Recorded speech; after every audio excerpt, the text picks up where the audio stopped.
This ESC training video will show you how to replace a toilet pull device.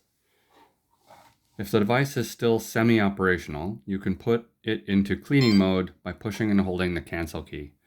That way we can remove the pull cord without setting off an alarm. To remove the cover plate, simply squeeze at the bottom and pull straight off. There will be a couple of screws holding the device into the wall.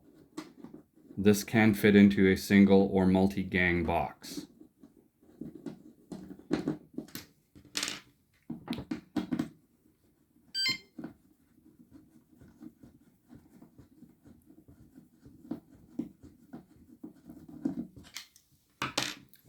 Once the screws are removed, just pull the device straight out. In this case, this is an end-of-line device because there is only one cable. Here is our device address. I will disconnect it from the link. That will set off an alarm at the console. So with the replacement device, you simply want to set the replacement address to be exactly the same as the damaged device. There will be a end-of-line resistor, that is this connector right here, and you can simply use your fingers to pull that end-of-life adapter. It's a shorting strip or a bridging strip off.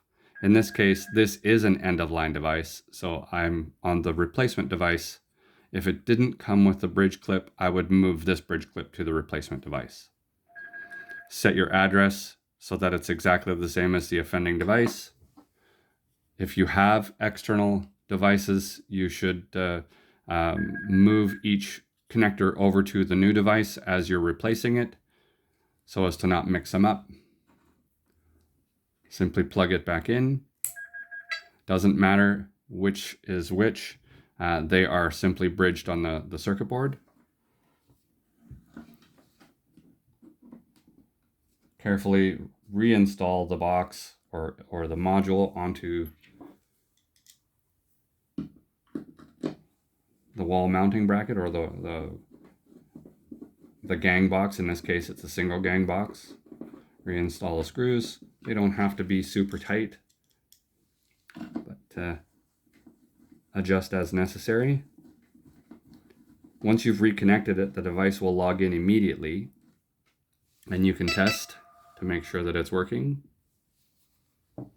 Put the cover back on, make sure the Duquesne is at the top.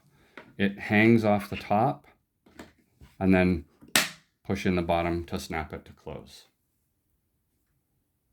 Reinsert the cord into the tiny hole. Complete.